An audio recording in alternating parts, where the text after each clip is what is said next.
There we go. Okay.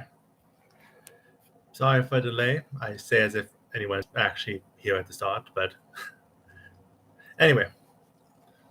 Welcome to Losemaster's Lair. I'm your Losemaster. Here today, deciding to do a live stream. Welcome. So, first off, a brief introduction of what I'm doing today, why I'm doing this. So, one of the reasons I began, I'm not sure if that just reset the time, but I don't know. I don't know how live streams work. I'll just do my best. Anyway, so welcome to Losemaster's Lair. I'm your Losemaster. One of my inspirations to start doing videos to join the Pathfinder community was the videos done by KnownAt1 and his looks at both Pathfinder different classes and his books, which as someone who focuses more on the lore, I saw my own niche, my own reason to actually practice talking to people by doing these kind of streams. So, but from the sound of things, recently KnownAt has first moved away from Pathfinder to explore other things that interest him, while also seeming to be on break at the moment because of real life. So, regardless, unlike how he used to do, there's not going to be, well, at least he isn't. There might be someone else who's doing a stream like this, and doing it better. But at the very least, I can tell you that KnownAt1 would not be doing a stream reaction to the Tian War Guide book, which I actually ordered the book because a book that respectfully looks at the different fantasy version of Asian cultures. Of course, I'm going to be interested in, just like I was interested in the Modern Expanse book, as well as everything else. I'm just rambling at this point to try to get a coherent introduction, but either way. So, to my knowledge, no one else is going to be looking at this, reacting live to it. I have it, I can, so why not do so? One reason why not to do so is because I'm a rambling mess when I don't have practice on what lore I'm talking about. But regardless, I am going to try. So there is currently no one here. But if anyone shows up partway through, feel free to ask what parts of the book you're interested in looking at.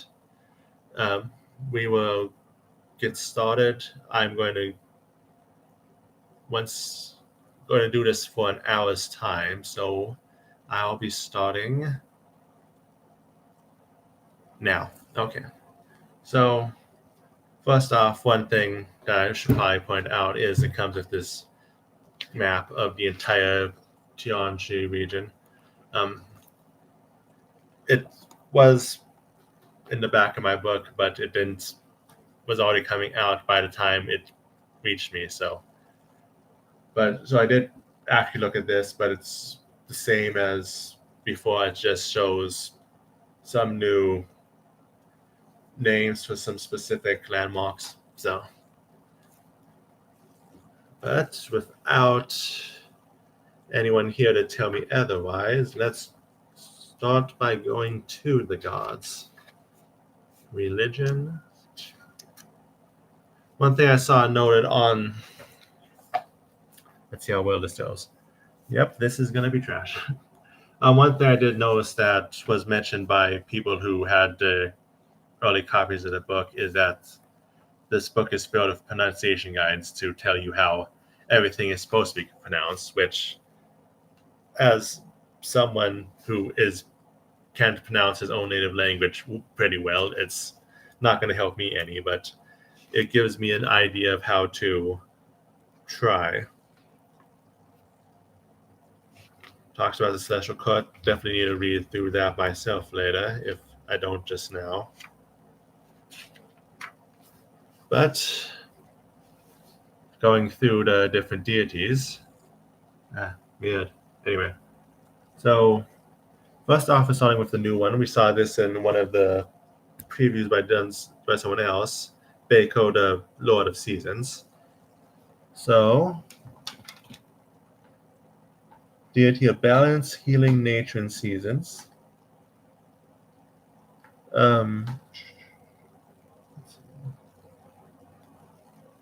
Heal or harm. Again, we're not getting any good or evil, lawful or chaotic, so have to randomly, well, if you want to still use them in your games, you're going to need to figure a few of those things out. And favorite weapon is a katana. As a more nature-focused deity, I wasn't expecting that, but I'm not saying no to katanas. But yes, brief glancing through, he was a tiger who gained enlightenment through the changing of seasons, so that's how he became a deity.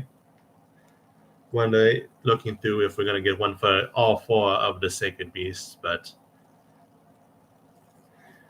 and then on the opposite page, we have Daikitsu, which is one of them that we have known for a while, partially inspired by Inari, one of the most popular real-life Shinto deities. Still agricultural craftsmanship, kitsune and rice. Need to double check. Yep. One about anathema still discriminating against sex workers. So that's good to see that that's keeping there without them trying to censor sexual themes. But overall, yeah, I still same that we had for the former stat blocks, whatever this part's called, that we had for when she was originally in the Gods and Magic book. Ooh, next page. Fumiyoshi, the Lord of Envy. Look at this guy. They did make the mask to pretty well match his looks, so I have no complaints there. But on the opposite side, we have General Susumu. Still focuses on the longbow, based on how samurai, their weapon of choice before the 1600s, was actually bows. They were the bow cavalry, so which was, of course, one of the strongest formations warriors in a battlefield before the advent of gunpowder.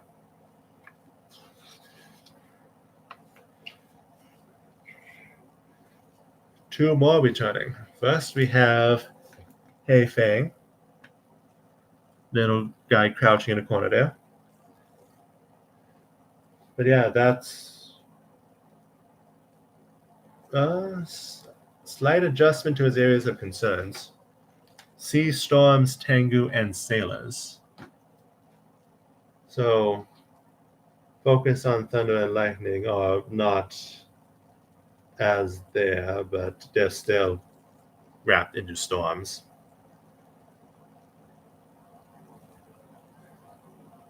And his favorite weapon is the Jihon Dao, as opposed to the 9-ring sword. 7-ring sword. Was it 9 or 7 rings?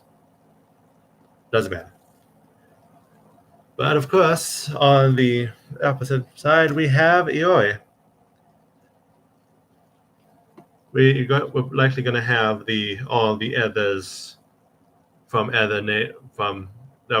familiar with from the Inner Sea region in a section at the end, but Ioi gets his own section because he's one of the main deities in 3 different regions. So.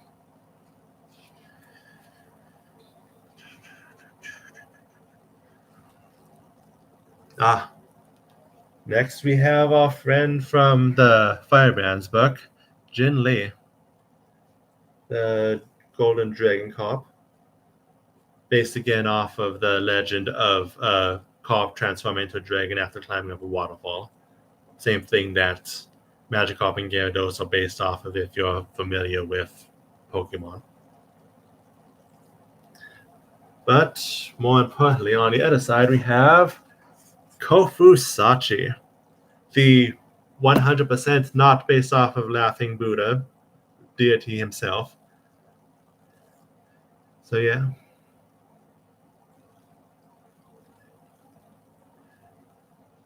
And of course, his dog companion. I remember that being mentioned in his profile before as well. And I can't wait to read all these profiles, but it's probably not just a good idea to just read them on stream like this. So let's see. The next page, we finally have her, Lady Jingzi, the estranged wife of Heifeng. So let's see. And her areas of concern have been updated as well, because I don't remember her being in control of daybreak, twilight, liminal spaces. So she's officially the line between the night and the day, which is going to be interesting, though. Yeah, I'll read all this later. Let's see. And then another picture we saw in preview before, Lady Nanbyo, the widow of suffering herself. I remember someone, I don't remember if it was the original live streams or whether it was one of the people reacting that mentioned that Lady Nanbyo has a more sympathetic backstory now. But I will, again, not just reading everything during the live stream. So, this is interesting. This side. The Lady of the Northern Star, both with a name like that and a holy symbol like that, is interesting. Mother of Secrets. I should read it from here. Secrets, Remembrance, Winter, and Immortality. Let me briefly check something. I thought someone else had Winter. Tsukio Yamatsumi. Yeah. The deity Yamatsumi still has concern over Winter himself, so that's going to be interesting. Why do they both have concern over Winter? Are they related in some way? But either way, looking more at her profile, we have Seek Lost Knowledge, Uncover Hidden Mysteries, Honor that which is forgotten, and pursue immortality. Okay. So a deity whose focus is on people trying to become immortal, as well as knowledge and secrets. And Weapons Glaive.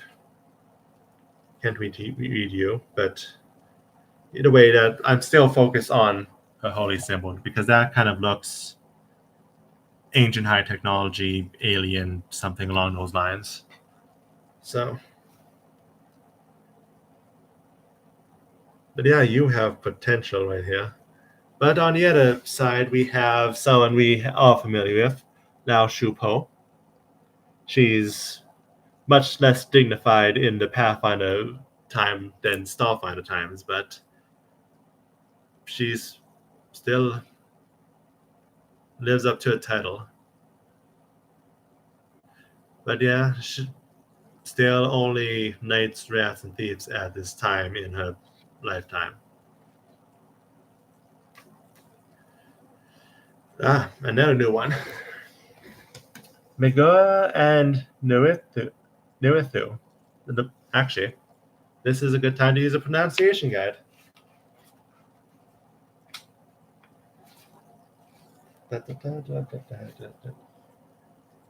Let's see. Mugura, and Niftu. Mugura and Niftu. Okay. I'll go with that. But the symbol shows clearly that there are 2-in-1 deity. So that's interesting to see. Areas of concerns are dances and storytelling, lovers and rivals, and fame and gratitude. So also dual in their concerns. Edicts and anathema. Practice until perfect. Create stories and relationships. Trust and listen to your partner. Good advice. Anathema, steal credit from others. Upstage or sabotage. And spread rumors to get ahead. So basically, don't be actual good partners as opposed to being dance moms. Got it. And favorite weapons is fists. Considering that they are using, I know the names of these hollow sticks that make sounds, but I can't think of them right now. But having it as just fist as opposed to using that as justification to have some kind of bludgeoning weapon as their favorite weapon is interesting. And on the other side, we have this pretty one, which is Nalini Bhati. Which now let me look at if I've been pronouncing that right. Nalini Bhati. Nalini Bhati. Close enough. Nalini Bhati. So the Serpent's Kiss. I could have sworn that her areas of concerns were larger, but family, fertility, snakes, and sorcery, which all make sense. Oh. Just briefly glancing through her edicts and anathemas. Use poisons and heal poisons. So, yeah. There are deities like that, aren't there? Yeah. Can't wait to read through this to if there's a confirmation of Nalini Bhati and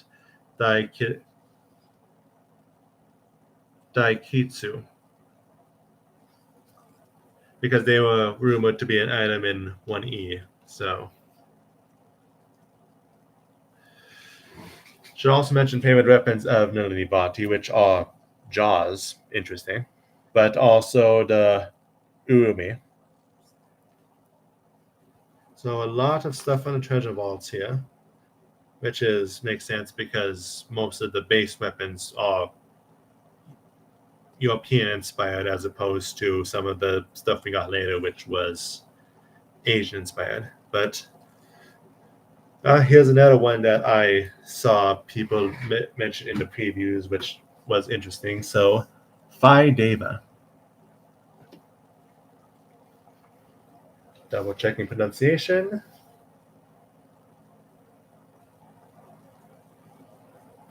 P Deva? Okay. P Deva. But people, the defenseless, and the collective good, which as a more collectivist mindset that is usually permeated from those that were under the spread of the Chinese religions like Confucianism and I should have made this later if I had time. I'm blanking a bit, but Confucianism and not Shintoism. Anyway, that's embarrassing. I'll just move past it. Anyway, but yeah, edicts and anathemas, protect the defenseless, assist those who ask for help, put the collective above yourself, and anathemas harm incident, take more than you need, overturn a collective decision. So, but yeah, look at that deity made out of thousands and thousands of crows. That itself gets my interest. And favorite weapon is short bow. So, Yeah, can't wait to read this as well, but now we finally get to see Zong, who seems to like cranes a lot. I don't remember if it was mentioned in 1E or whether I heard it from one of the people who have reacted to this already, but there's something about his crane spending a lot of time in temples of his. So,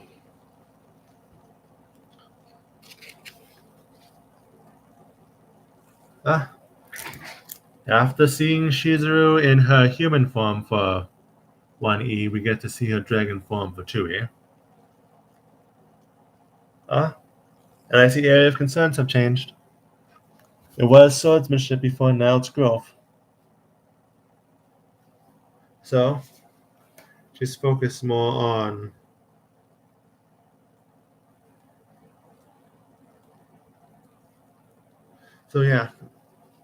edicts is practice your chosen skill every day. So it's not just swordsmanship, it's whatever it is that you have your focus on that you need to continue to practice and build every day.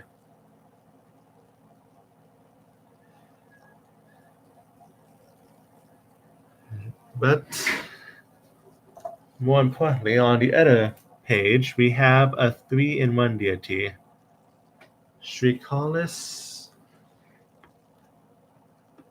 I think I know how to pronounce these. It's going to be Shri and then their individual names, but let me do the pronunciation guide.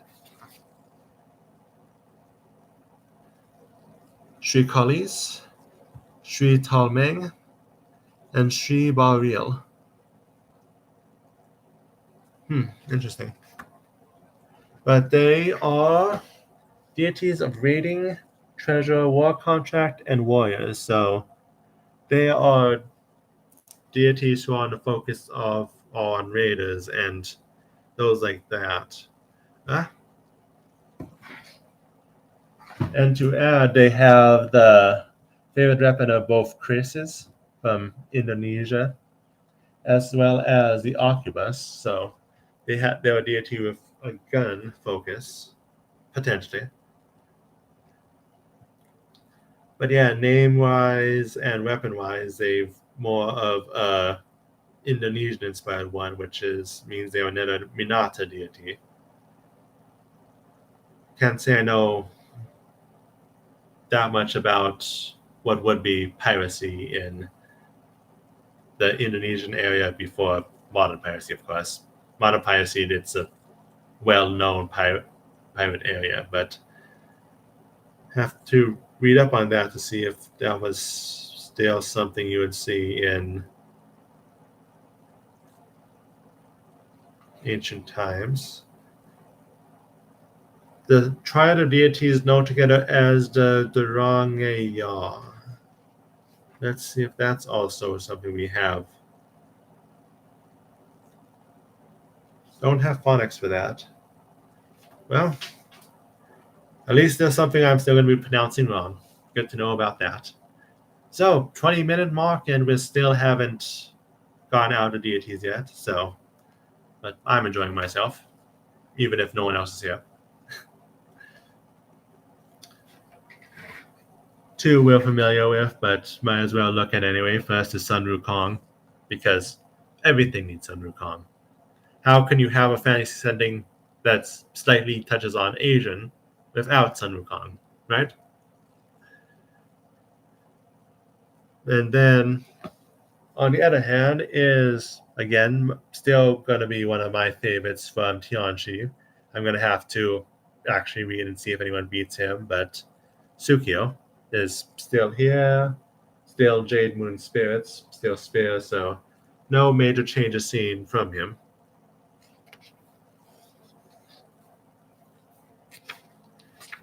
I like this picture. Ye Zing, the Minister of Blood. So we've already had knowledge his picture was a humanoid tiger that was made of shadows, but here we get to see how that works, and his whole design is reminiscent of what I know of the public perception of the Hitokiri. from the Wakamatsu area of Japan. So good, definitely a good design choice. And then one more that we've saw already from Paizo live streams is Yamatsumi, the Mountain Lord, who have to read through to see if he has giant connections. And then we ended up with off of Other Gods, which of course are the Edda 5 that were from the Inner Sea region that were mentioned in 1E, which are Abaddon, Desna, Lamashtu, Pharasma, and Shaylin. Which we get a good picture of Desna, who again is allowed to be in her insectile form. And Pharasma, who looks great as a court minister in that form. I guess it's a judge because judges are dead. But that should be. Yeah, we move on to philosophies, which. So, we're done with deities. No one has actually shown up to give us more ideas of what to look at. So, let's see. Going from the beginning, we have. I'm going to peek at the section of Imperial Dragon, see if there's anything worth mentioning there. At the end of history, there's a nice picture of the Ruby Phoenix. But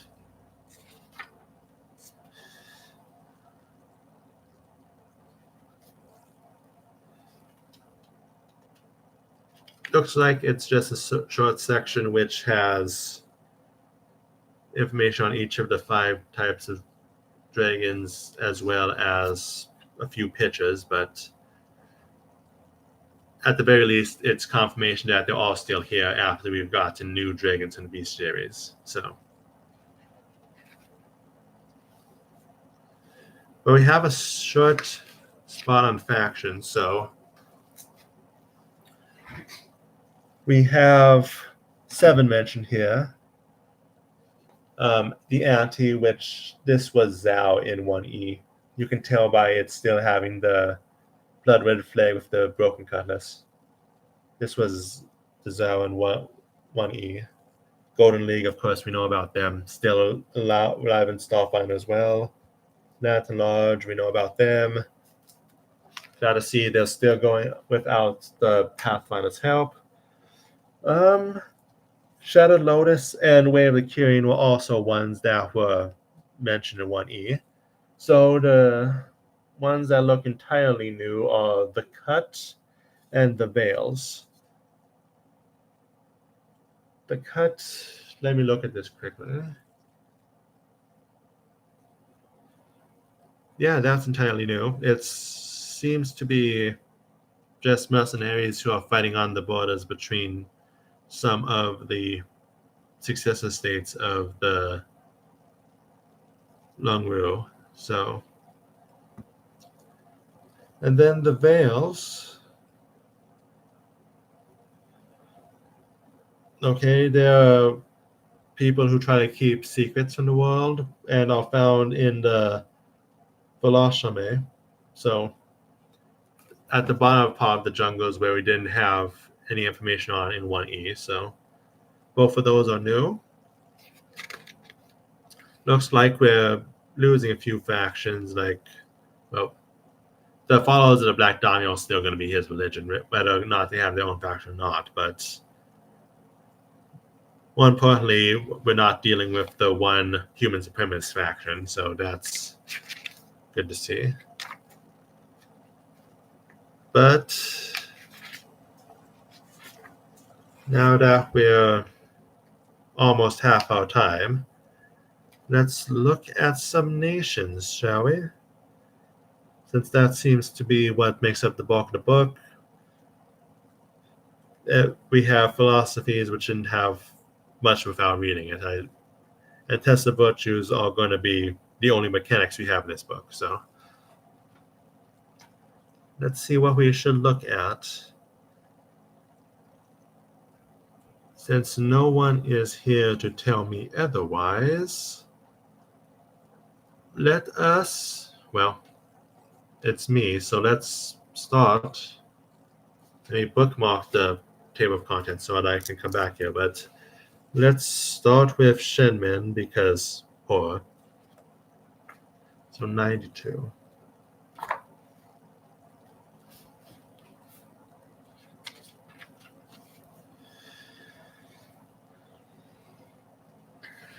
So, how best to do this? Yeah, over here. Shenmen, we get our usual stat block with everything that's found in here. The Yao guy is listed here. We're going to need more information on them when we get the characters out, but resources, that's probably important to some people. I don't care as much, but worship, we have Fumiyoshi, Lady Nanbyo, Lamashtu, Lashupo, and Pharasma. Could have sworn Yizing was one of the main ones here in first edition, but on the opposite page we have this Jiugumo. Her name's Langloy. I'm gonna have to. Yeah, she's the person in charge of the nation. So let me turn my chair.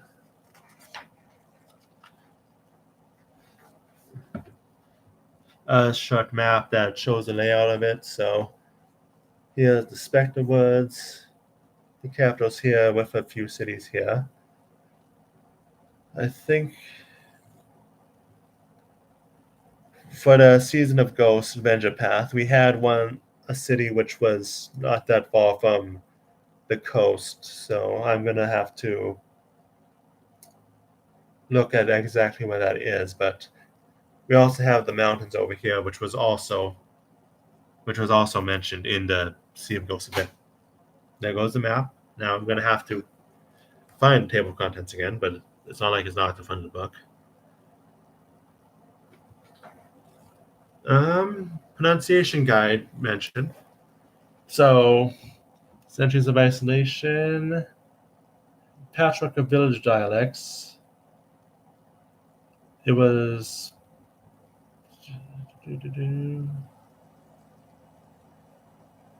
So they have their own different pronunciations of things, both because of the isolations of the villages, even at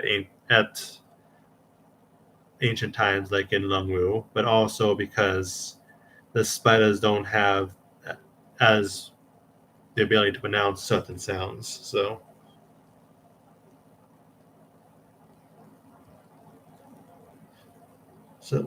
But either way,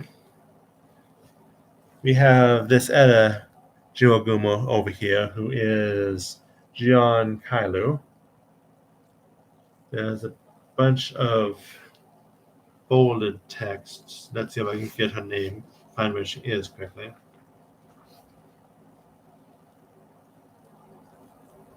The deadliest rival of the Grand Queen. She's a Jugomo mastermind, so good to see investigators listed. But either way, we have this, who is a human. Let's see.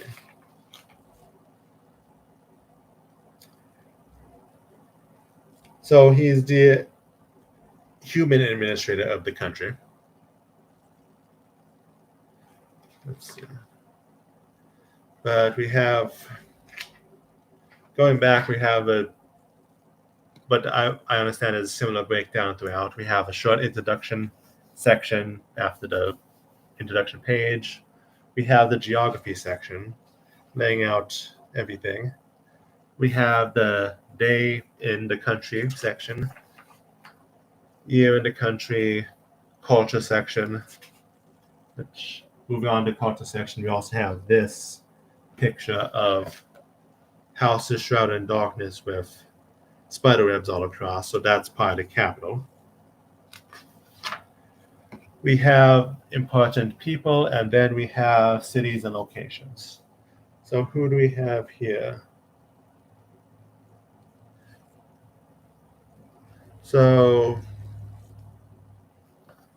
we have over here RD, who is leader of a fishing village. And on the other side, we have Yai the Red Mist, the most infamous bandit chieftain in the lowlands. And then finally, we have international relationships, but should note that there's 2 cities listed while on the map we have a good 4. So have to see what more we have for that within. But that is a look at Shenmen. I'll look at 2 more. If no one else shows up, then I'll just call the stream. Well, which ones am I interested in?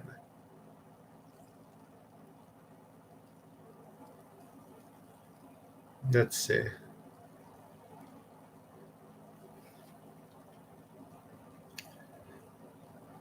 I am going to go. Let's go with Poli. That is the one that adopted the religion of the Eternal Emperor. And is one of the 3 successor states.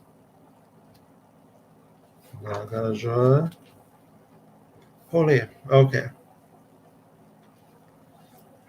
So, things to note here. It's not only humans, but we also have kobolds in the area, as well as the Guardian Samsarans.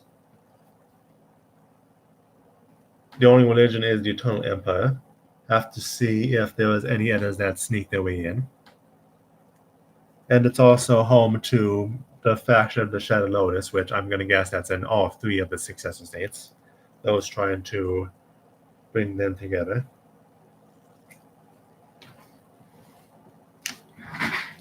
Let's see. So this is by name Lapis Watcher. It seems to be some kind of god, but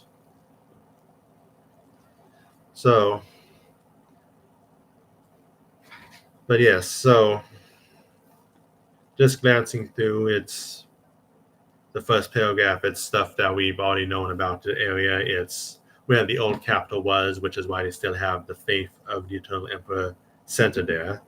And without an emperor on the throne, it's occupied by the Ocular Council, who works to run the country without the emperor in its stead.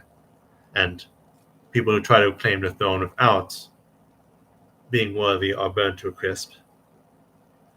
So, let's see. Here's a map of the area with the capital being right here. So it was what would be close to the center of the area, with the Shenmen, which was usually where the lumber was grown, over here. I think you're Songbei now. I think you were Shokuro in 1E, but for some reason you got a name change. Have to look into all of that. And then we have the other successor states focused over in this area. So here would have been close to the center. Also Round Mountain, which, if you follow the law of the Ruby Phoenix, you know that was taken. Let's see. Yeah. So see a lot of festivals. Pronunciation guide. So holy. So I am pronouncing it correctly. The capital is Chengdao, and there's a lot of other stuff here which are either names or cities. Okay. So one thing I want to make note of is that Zhao is Zhao. So I've probably been pronouncing that wrong with various Asian things all my life. But it's Zhao Ming, not Zhao Ming.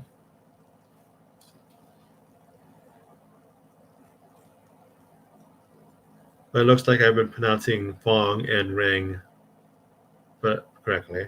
So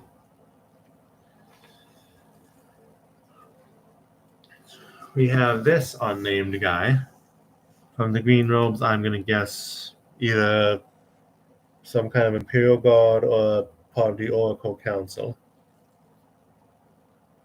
Okay. Actually, we could compare it to the person before. Yeah, different from the Lapis Watchers, which briefly mentioned here are secret police. But over here we got the Oracle Council in the middle of doing some sort of ritual. Which it should be noted that government important faces, we have the Oracle Council as a subheading. So, of course, they run the country. They are going to be the most important, but the Path of Numbers, I think that was something I saw in the philosophies. I will have to read more on that later, but let's see. So let's do this. Okay, so this is Zhao Ming, who is the leader of the Oracle Council. The other subheading of the government is the Bureau of Numerology. So that's, I know how important that numerology was to some of the faiths and occultism of ancient China. So it makes sense that the center of religion and faith and other things inherited from the Lungwa would be also have numerology. But others that are on the council, or maybe numerology. Let me see. So, council, Wing Jin, council, and okay, yeah, the rest of them are from the council. They're not connected to the Bureau of Numerology, but so we have Zhang Xiangying, which is Zhang Xiangying. Investigator. Love seeing that. We have Wang Jing, who is an oracle, which Oracle Council makes sense, but non-binary as a note. A note that they are also the Minister of Faith, so probably in charge of the religions, keeping track of the religions of the nation. Wei professes and maintains Poli's religious traditions, practices, and heritages from the Longwu Empire. Yes. Xi Ling, another oracle, is the Minister of Truth, presides over education and historic preservation. Don't like the name Minister of Truth. Okay, by the way, looking back, you're the Minister of Internal Affairs. Good to note. And this, let me look at the pronunciation guide for you, actually.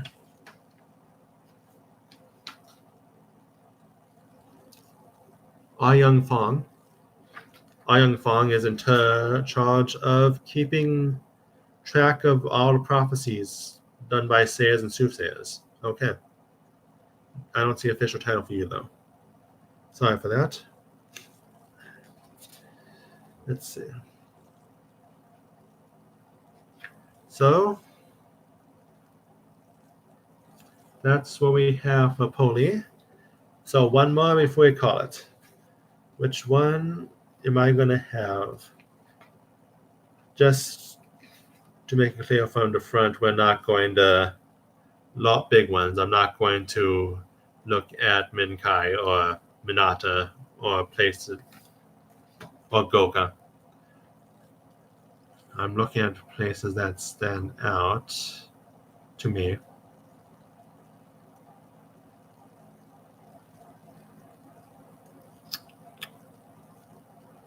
We already did one of the successor states, so I'm gonna not do Queen or Ling Shen.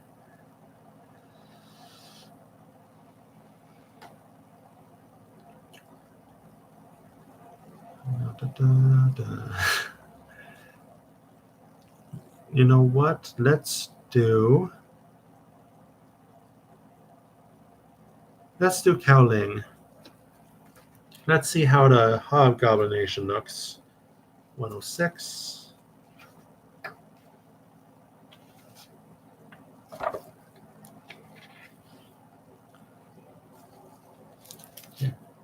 So Koaling, same flags.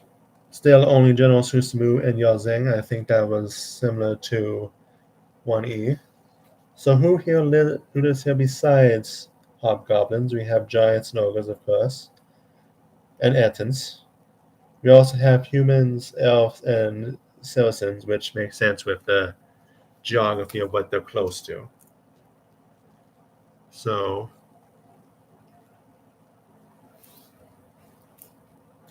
here is Songcha Kabingaki. I'm actually going to look at the name for that. But they are the current leader of Koaling. Sungcha Kawangaki. Okay, Kawangaki. Or Sungcha. I'll say Sungcha. So Sungcha is the current leader.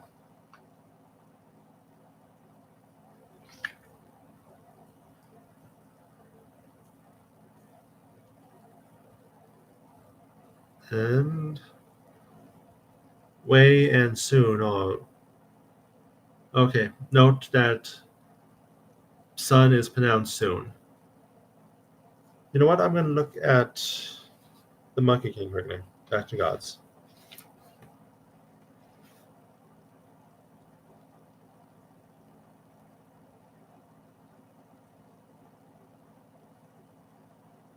Swen Wukong.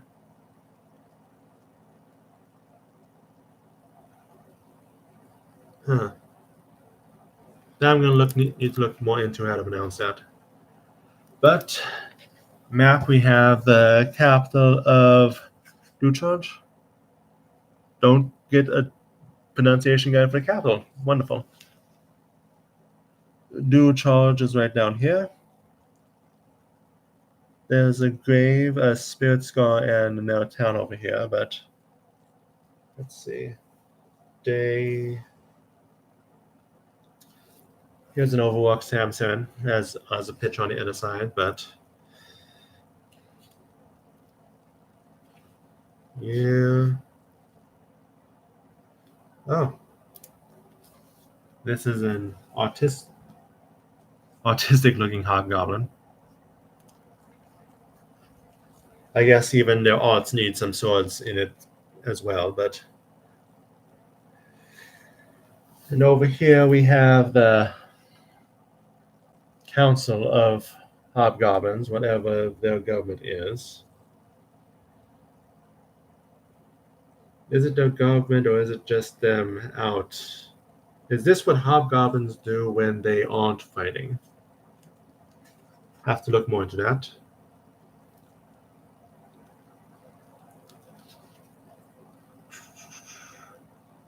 And the government of the country is the Council of Nine, which is probably all we're going to get from the Important People book, especially since we have them all having their bronze masks on.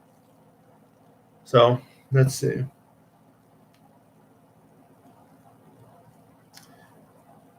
We have Kabingaki, as first mentioned, being in charge of.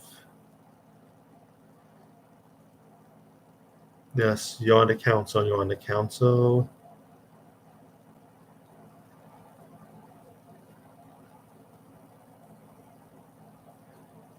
Yeah, all of these are on the council. Well, here, this is the grave, which is specifically the grave of Miyoshi Shoda, which I briefly read was the founder of Koaling, being the person who led the hobgoblins to their conquests. Let's see. And this one, I think it has all the locations on the map. Yeah.